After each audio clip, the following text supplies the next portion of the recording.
How's it going, everyone? I'm the Watch Lad, and today I'm going to be discussing the highly controversial topic of fashion watch brands, and more specifically, a brand that I've had personal experience with in the past, and that's Vincero. Now, until recently, I always thought the brand was pronounced Vincero, but after I recently skimmed through their website, I guess it's actually pronounced Vincero. So for the remainder of this video, that's what I'll be referring to them as. Another thing to note is that a lot of what I have to say in this video can also be applied to pretty much all of the other well-known fashion brands as well, such as Daniel Wellington, Movement, and The Fifth. I'll then be discussing 3 great affordable alternatives to watches like the Vincero Chrono S. Stay tuned.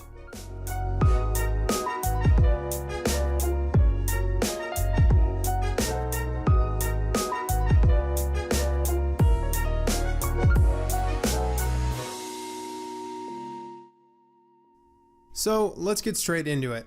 As many of you probably know, when you're first starting to get into watches, it can be a bit of an overwhelming experience.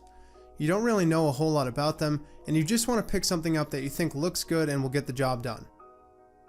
Now, for many of us, that might have been a fashion watch. For me, it certainly was. One of my very first watches that I ever bought was actually a Vincero Chrono S, and at the time, I was super hyped about it. I truly thought I was getting some kind of high quality timepiece that would last and be timeless. But the more and more I learned about watches, the more and more I realized that that wasn't the case. After just a few months, I stopped wearing my Chrono S altogether, and I honestly haven't worn it since. Now, why does this happen in the first place? Why do so many people who are just starting to get into watches go with brands like Vincero, Movement, Daniel Wellington, and The Fifth, instead of going with brands like Seiko, Orient, Citizen, or even Timex? These are brands that have been around for decades and have a rich horological history. And not to mention are actually less expensive in many instances than the fashion brands in question. Well, there's a few reasons for this, and we'll start with one of the biggest reasons of them all, and that's simply marketing. Let's be honest, guys, when's the last time you've seen a Seiko or an Orient ad on Instagram or Facebook? There might be a few here and there, but if we go back to the fashion brands, that's virtually all I see on social media. Practically every single day I'm getting bombarded with ads from Vincero and Movement. All of these fashion brands simply dominate social media, and it doesn't help when basically every major style guru on YouTube is shoving these brands down the throats of new watch enthusiasts. Now, I don't put 100% of the blame on the style YouTubers. There's multiple parties at fault. But I think it's fair to say that they do share a huge portion of the blame for why so many watch newcomers are flocking to these fashion brands. But on the flip side, I think it's also been a failure of the traditional watch industry. I've personally never seen any type of advertisement from brands like Seiko and Orient, and I live in the United States, so I can't speak for the rest of the world, but I've yet to see a single ad from any of the great entry-level heritage watch brands out there. They're simply not as effective at getting the attention of the new watch enthusiasts.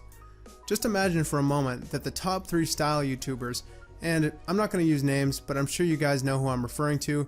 These are guys that have millions upon millions of subscribers. Imagine for a second that instead of them pushing brands like Vincero, Movement, Daniel Wellington, and The Fifth, that they were actually promoting brands like Seiko, Orient, Citizen, and Timex. This would have a massive effect on the watch community, especially the newcomers, who simply don't know any better. Now, again, I'm not 100% putting the blame on these YouTubers, it's also the traditional watch industry that's failed in this department. Let's now get to the actual fashion watches themselves and take a closer look at what you're really getting physically when you buy one of these watches. And this is probably the most controversial aspect when it comes to this topic. In reality, what do you really get when you purchase one of these watches? Well, for the money that you pay, not a whole lot. And mind you, many of these fashion watches start at around $150 to $200. Right off the bat, it's no secret that almost all of these fashion brands mass produce their watches in China and are using some of the lowest quality parts out there. Not to mention the fact that you can pretty much find the exact same watches on sites like Alibaba for quite literally 1/10 of the cost. These fashion watches are not built to last, they're not designed to be passed down for generations, and worst of all, they're not built with any type of heart and soul. They're quite literally pumped out by the millions in some of the lowest quality Chinese sweatshops out there. Now, I'm not saying that made in China is a bad thing. There are some extremely high quality timepieces and parts that come out of China, but these fashion watches are at the very bottom of that spectrum. Even my old Vincero Chrono S, which I considered to be built to a slightly higher standard than most of the other fashion brands out there, has a whole slew of problems. For starters, the crystal on mine chipped extremely easily. Secondly, the second hand for the stopwatch doesn't come anywhere close to lining up with the markers on the dial. The hands are a little too short. Also, the subdials are too close together, which suggests that they're actually using a movement that's not built for a watch of this size. Another thing is the upper push button that activates the stopwatch is extremely stiff and makes a loud, cheap sounding popping noise when you push it down. And I understand that some chronographs do this, but this is one that's marketed as some type of luxury dress watch.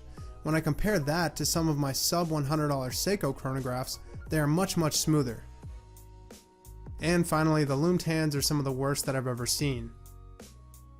Now, I'm not trying to pick on Vincero, but these types of issues should be seen on $20 watches, not watches that cost well over $150.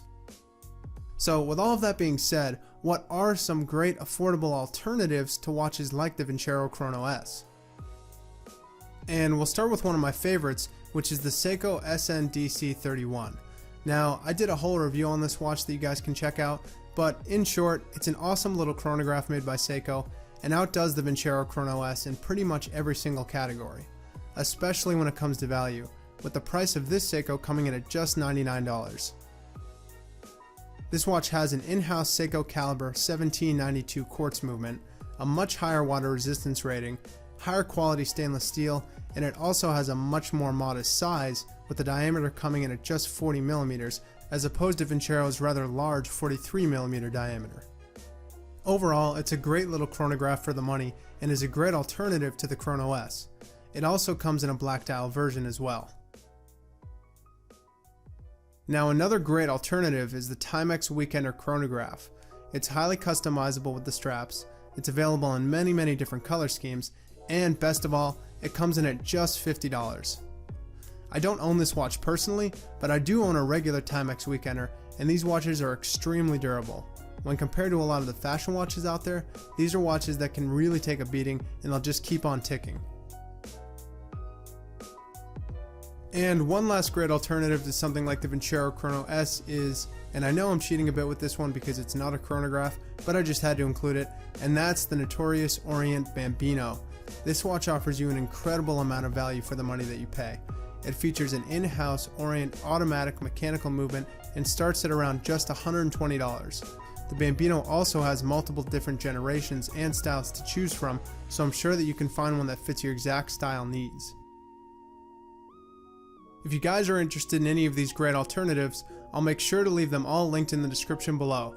And please do yourself a favor and check out at least one of them, because I don't want you guys to make the same mistake that I did by spending over $150 on a fashion watch that you might not even wear after a month or two. It's not a fun experience, and I wouldn't want to wish it upon any new watch enthusiast. So, in conclusion, all three of these watches cost less than the Vincero Chrono S, but are built to a higher quality standard in practically every single category. And this is my main problem with fashion brand watches. It's not that they exist. We can't deny that they are a part of the watch industry. It's that they are not realistic when it comes to their pricing.